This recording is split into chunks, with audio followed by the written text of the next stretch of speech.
Shalom, good evening. బైబిల్ని Quran వక్రీకరిస్తుందా? Bible నిజమైన దైవ గ్రంథమా లేక ఖురాన్ నిజమైన దైవ గ్రంథమా? క్రైస్తవుల యొక్క ఆలోచనలు, ఇస్లాం ప్రజల యొక్క ఆలోచనలు ఎలా ఉన్నాయి అనేది ఈరోజు మన యొక్క సబ్జెక్ట్. బైబిల్ని పూర్తిగా మనం చదవాలి. పాత నిబంధన, కొత్త నిబంధన కంప్లీట్గా చదివి హీబ్రూ, గ్రీక్ భాషల్లో చదివి దాన్ని అర్థం చేసుకోవాలి. రెండవది, ఖురాన్ కూడా మనం చదవాలి.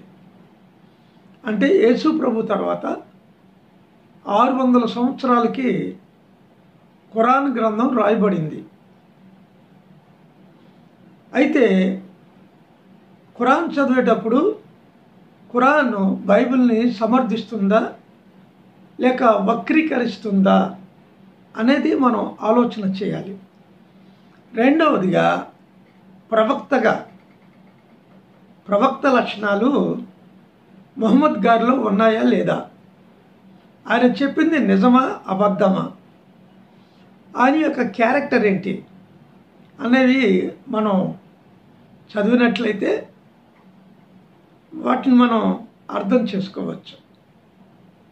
సరే, క్రైస్తవ్యానికి, ఇస్లాంకి చాలా వివాదాలు ఉన్నాయి. ఒకటి కాదు, రెండు కాదు. మహమ్మదులో ఖురాన్లో చెప్తున్న విషయాలు ఏంటి అనేది బైబిల్ అంగీకరించదు. తోరా, మోషే ధర్మశాస్త్రం క్రీస్తు పూర్వము 1445లో రాయబడింది.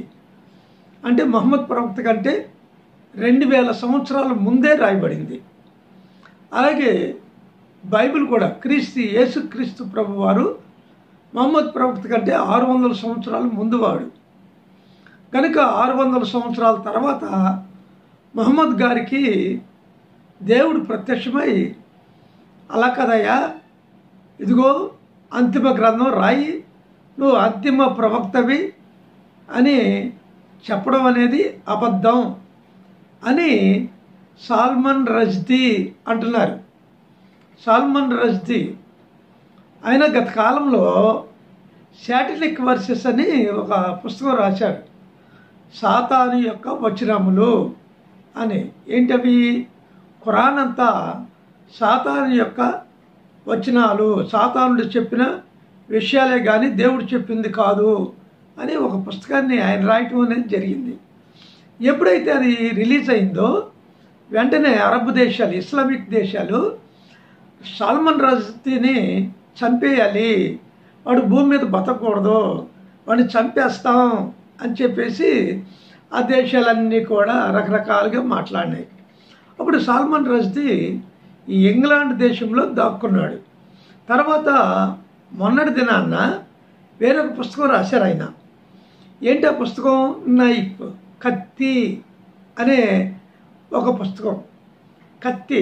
ఈ పుస్తకం గురించి ఎవరో ఒక వ్యక్తి, ఇంగ్లాండ్ అతను అమెరికా అతను మనకు తెలీదు, ఆ వ్యక్తి 2 పేజీలు చదివాడట.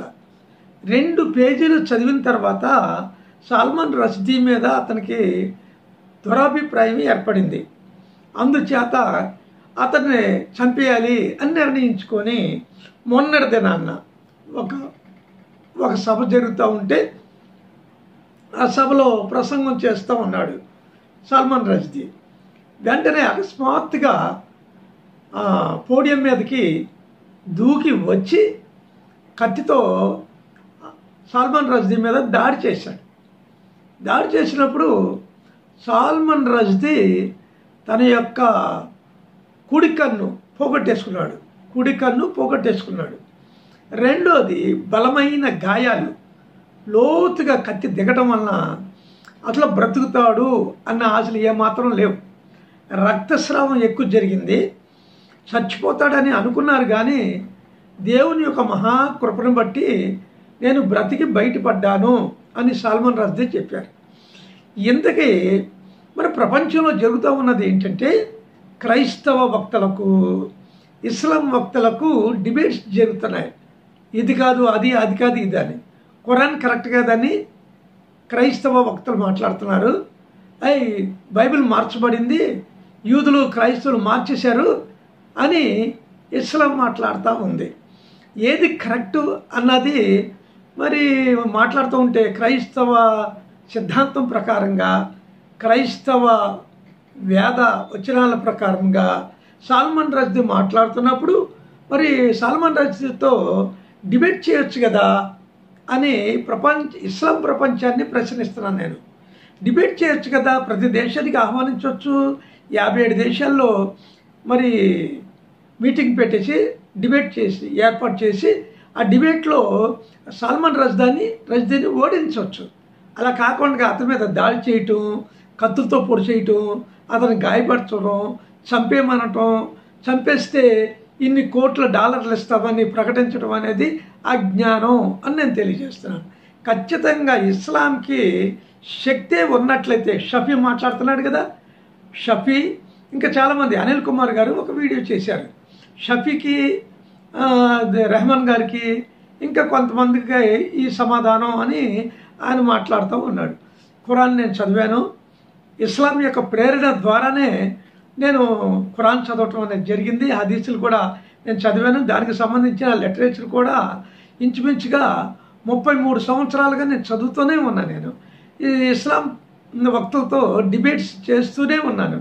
అయితే బైబిల్లో తప్పు ఎక్కడా నాకు దొరకలేదు, కానీ ఖురాన్ మాత్రము వక్రీకరిస్తోంది బైబిల్ని అనేది నాకు అర్థమైపోయింది అనమాట. కనుక అసలు విషయం ఏంటి, ఒక విషయం తీసి దాని మీద మాట్లాడుతూ ఉంటే చాలా విషయాలు బయటకు వస్తాయి. ఇస్లాం వక్తలు ఎవరైనా సరే మాట్లాడాలి అనుకుంటే సాల్మన్ రష్దీని ఒప్పించండి, మాట్లాడించండి. అమెరికా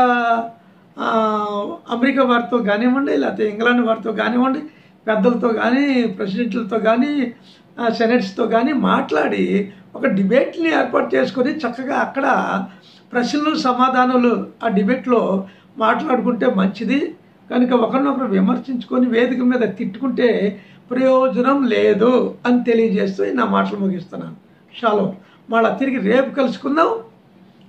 రేపు ఇజ్రాయిల్ ఇరాన్ యుద్ధం ఎలా జరుగుద్ది, ఎలా జరుగుతోంది, ఎలా ముగుస్తుంది కూడా నేను ఒక ప్రవచన రూపంలో తెలియజేస్తాను.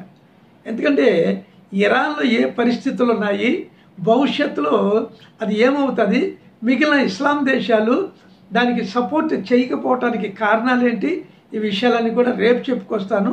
షాలోమ్. చూస్తూనండి, సబ్స్క్రైబ్ చేయండి, లైక్ చేయండి, షేర్ చేయండి.